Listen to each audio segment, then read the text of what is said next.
Welcome into this week's episode of Inside the Charge. We've got a fun and exciting episode for you today. We're taking a break from football and instead we're talking music. We've got DJ producer BIJOU joining us today. He's a lifelong Bills fan, so of course we got to talk Bills. How he became a Bills fan, how he shares that with his father, why he thinks Josh Allen is this year's MVP, and then we talk music. How he started creating it, how he would describe his sound, the lifestyle of a DJ, and some exciting things happening in 2025. You don't want to miss it.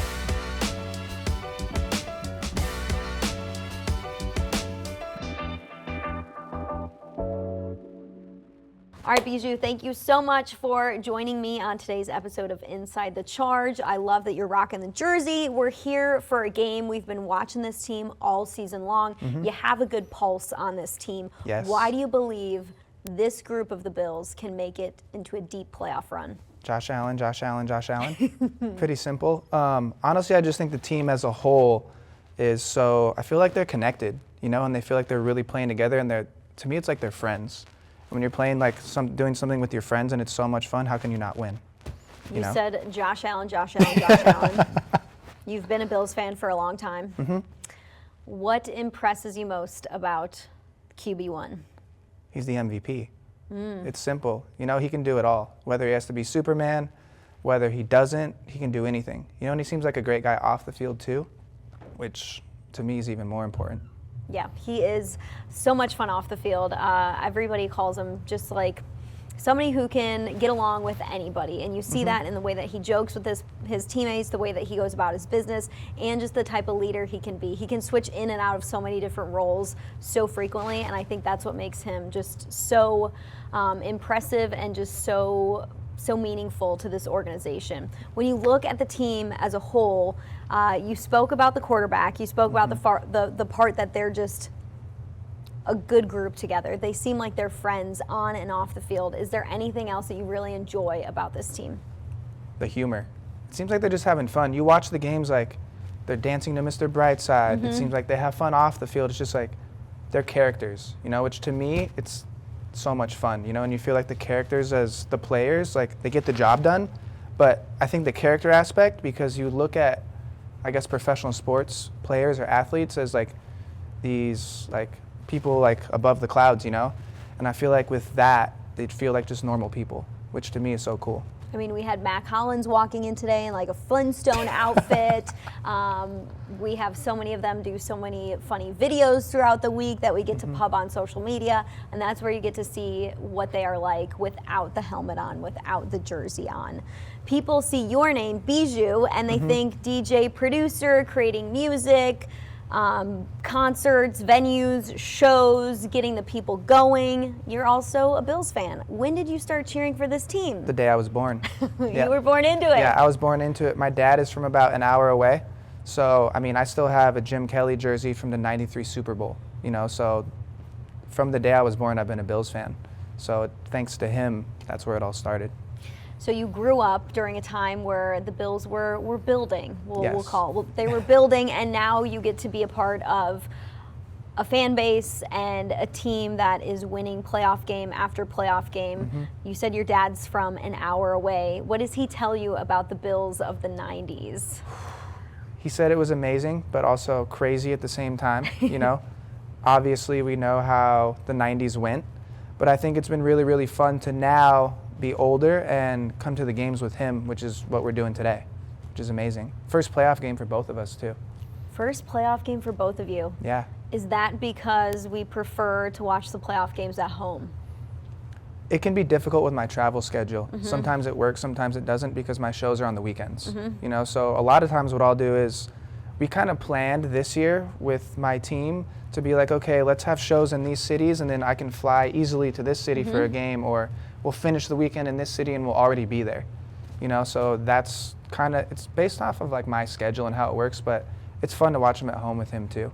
Did you have a feeling trying to figure out your schedule, kind of around the Bills' schedule a little bit? This year was going to be a good year to make some time to be able to be in places where, hey, I can jump over to the Bills games? Definitely. I mean, whether they're winning or not, which it's amazing that they are, it's always nice to be at the games and enjoy it in person. How many games have you been to this season? This will be number 7. Number 7. Yeah, I did the home opener. Then I went straight from there to Miami. I did the Jets in Jersey. We did Seattle,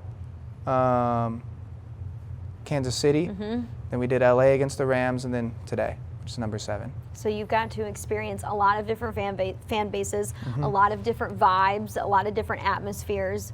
What sets Bills Mafia apart from other stadiums, other experiences? There's nothing like it. You know, you go to the tailgates.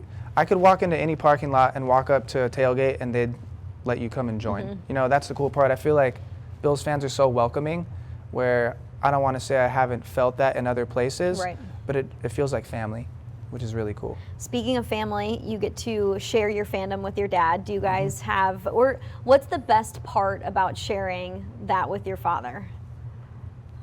Ooh. I think it's the time we get to spend together. Yeah. You know, and we get to travel together and have the experience and have the memories. And it's cool because he brought me up in this. And now it's cool that we can be like, hey, let's go do this together. Yeah. You know, because when I was younger, we got to do some games, but now it's been so many more. The last 2 years, or last year we did LA for Christmas, which was cool. So we've done a lot of stuff together. And then I brought him to the Jets game here last year as well. One super cool thing about whether it's sharing fandom together, sharing part of your career with family, is that they get to be along for the ride and they get to see their son or daughter succeed. One thing that you do is you make music. When did you start making music? I was 20 years old. 2010, I was actually playing baseball in the West Coast League in Washington, and we were in Canada. And we were out and about, and we met some people, and they took us to what was like a techno club, and I fell in love with the music. And I started studying it immediately, from Tiesto to Deadmau5 to all these different artists. It was cool because the next day, Deadmau5 was playing on the beach in Kelowna, and I asked my coach, which is crazy, I go, can I go to the show? And he goes, absolutely not, because it's during the day, but we could hear the show from the field, which was cool. So was that your first taste of techno music? Yeah, first taste of dance music overall, and then I just fell in love. And then the next year, I went to school in Oklahoma for the next year of college, and I had a friend on the team that introduced me to Nocturnal and Insomniac events, and went to Nocturnal, Texas. It was like 40,000 people in the middle of nowhere in Rockdale, Texas, and I hadn't really dove into it yet. I just enjoyed the music, but I saw all these DJs, anyone from like Avicii to Green Velvet, Porter Robinson playing on a side stage, and I drove home the next day and downloaded DJ software and started going. It's one thing to be a fan of the music, which so many people are. It's another thing to be like, I want to create this. Why did you decide to create rather than just sit back and be like, I'm just going to enjoy this? I think the cool part for me was like, essentially, you have control of this entire crowd and you can take them any direction you want, and I think that's really exciting. And the biggest thing for me now is like, a lot of times people work all week and they go to these festivals and these shows to kind of get away from that, you know, and you kind of are able to take these people to a place where they love what's going on and they forget about all the problems they have in their life, and for me, that's what makes it so special. When did making music, being a DJ and a producer, take front and center stage next to baseball? Like, when were you creating music to the point where you're like, okay, this is now going to be my full-time thing, and baseball is going to have to go by the wayside? So there was kind of some space between it. I fell out of love with playing baseball, and I knew I'm the type of person where if I don't love something anymore, then I know it's time to move on.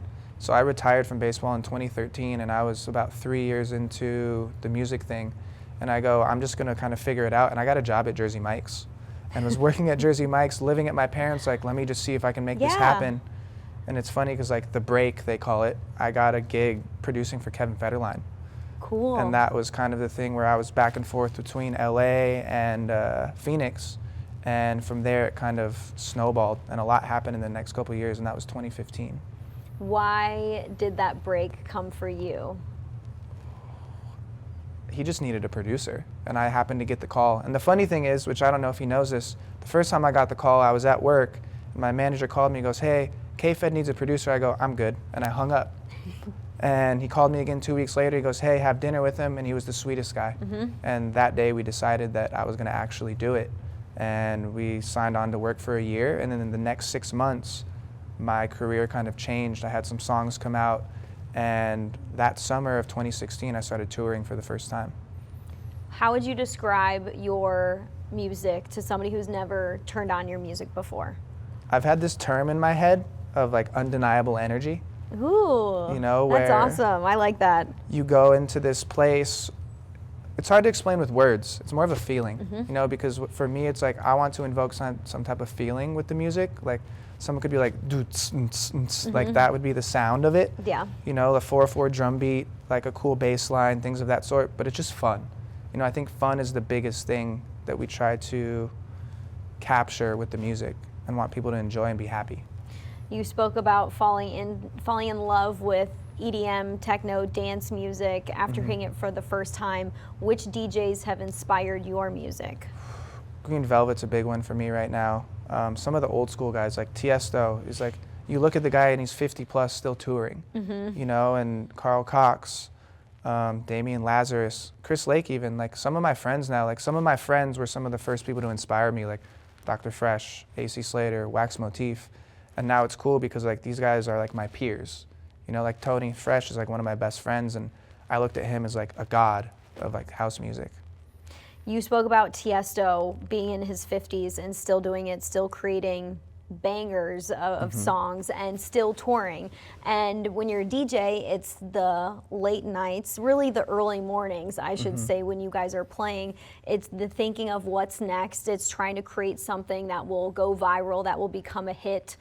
What is something that your everyday fan wouldn't know about the lifestyle of a DJ that you think is either super important to what you do or maybe even super taxing on your lifestyle? It's a 24-hour job because people, they just see us playing the shows in the clubs or at the festivals, but behind the scenes there's so much going on. From planning, like I get home from the weekends, I'm in the studio 8 to 10 hours a day, and I have a stringent schedule. You would think it's like during the week, I'm up at 5 a.m., which is usually when we go to bed on the weekends, or we're getting on the next flight. So anything from the schedule to things flipping. Like for example, going to Europe, you know, you now have jet lag and things of that sort, and it's exhausting. And that's the part that people don't see, but that's what makes it so special too, because the things that they don't see is like, they give us the energy to keep doing it. Yeah. Similar to being a baseball player, similar to being an NFL player, it seems like a big part of this job is chasing greatness. Yeah. Do you feel like you understand what it's like to be a professional athlete in that sense? In some sense, definitely, because I did finish in professional baseball. But you have to dedicate everything to it. You have to make sacrifices, and you have to understand that there's going to be parts of life that you don't get to do, and that's what really brings the love of like what you're doing.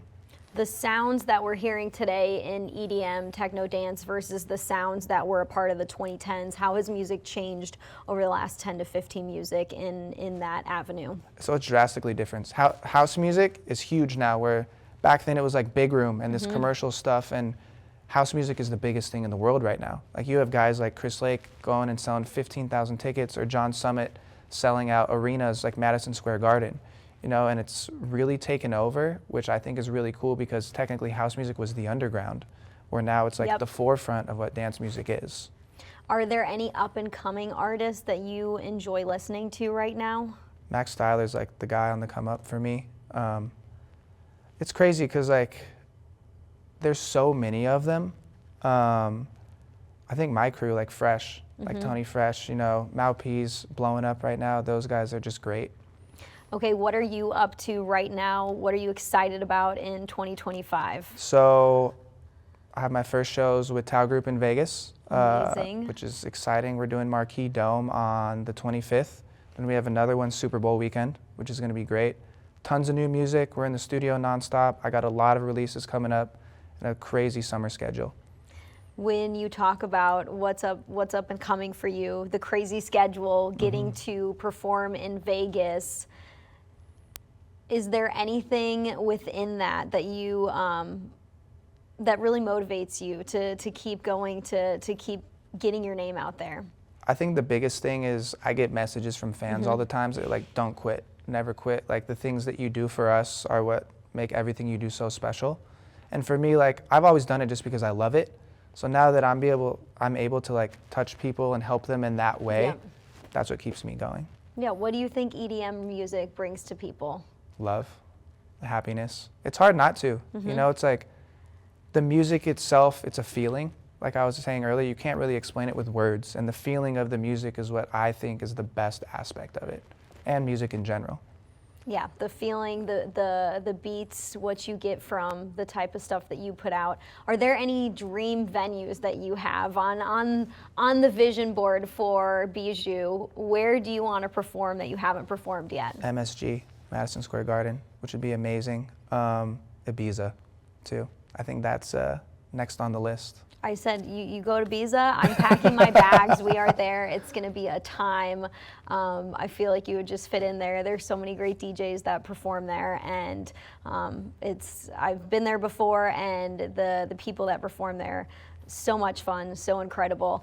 Do you ever go to shows as fans? I mean, there's all these festivals that get put on throughout the years, the big names and Coachella and Bonnaroo and Lala, and then you have your Electric Forest, and then you have smaller ones kind of all over the country and all over the world. Do you find yourself ever having time to go hit a festival to check out some either friends or some DJs that you enjoy listening to? Definitely. So what we'll usually do is if I play on like a Saturday and it's a full weekend long festival, we'll stay an extra day.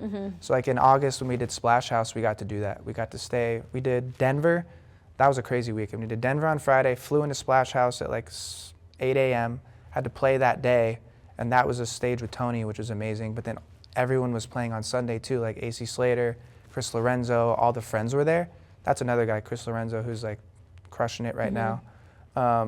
So that's usually how we'll have to do it, because we don't really get, like the weekends I have off, I'll typically just kind of want to hang. Yeah. Or we'll have to be in the studio or go to LA and have work there. So every now and then we'll get to, but it's nice when it's a full weekend long festival and we can stay longer and enjoy it.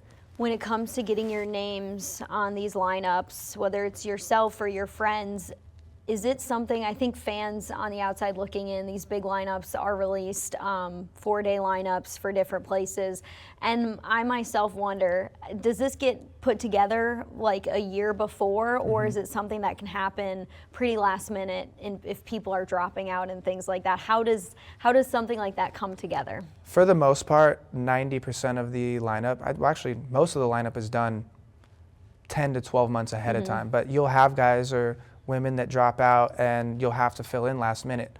I mean, I've had shows where I'll get called a week before and we have to show up, you know, but from a festival standpoint, those are done way ahead of time, sometimes even a year and a half before. Bringing it back to the Bills, are there any current players that enjoy house music, EDM, that you've been able to connect with, or even bigger than, even outside of the Bills, NFL at large? There are some guys, I'm not going to name names, but there's a few guys who I've spoken to and sent music to, and we've talked about it, and they really enjoy house music and dance music overall. That's so cool. We had Ty Johnson on our podcast earlier this year. I saw that one. He mentioned that he really loves EDM music, is a big John Summit fan. We hear John Summit at practice quite a bit. There's a few guys who enjoy his music and other artists as well. So it's funny when you hear the EDM music start pumping, and then you at practice you see the fists start going up like slowly. And then even some guys who probably aren't fans, they just get excited because it's like, oh, his song is on. Let's fist bump all together. Yeah, because I follow a bunch of the guys, and I saw Dalton Kincaid posted a Sonny Fodera record the other day, and it's so funny because Sonny's the greatest guy ever. I'm like, yeah, there's guys on the team that definitely enjoy dance music. Yeah, it's cool when a big world like that, the EDM world, gets to collide with an NFL world. I don't know. I think it's so cool when people can find ways to come together who may not work in the same area or even in the same league, but jump across to connect in whatever way. That's the coolest thing to me about music, is it's universal. And that's what I always tell people. Like, it's a universal thing. Like, if you don't love music, then I don't know how you don't love life. That's so true. I think music, people use music for a lot of different times, whether it's the good times, whether it's the sad times, whether it's because you're angry, whether it's because you're super happy. I think music can get you through a lot in life. Yep, I agree. Well, Bijou, thank you so much for taking the time Thank to you. sit down with us, talk about your Bills fandom, talk about what's up and coming for you. We are so excited to hear some new music from you in 2025, and congrats on getting to play in Vegas. What Thank you. a big and exciting thing to be a part of. Yeah, I'm excited. Thanks for having me. Awesome. Stay tuned for the next episode of Inside the Charge.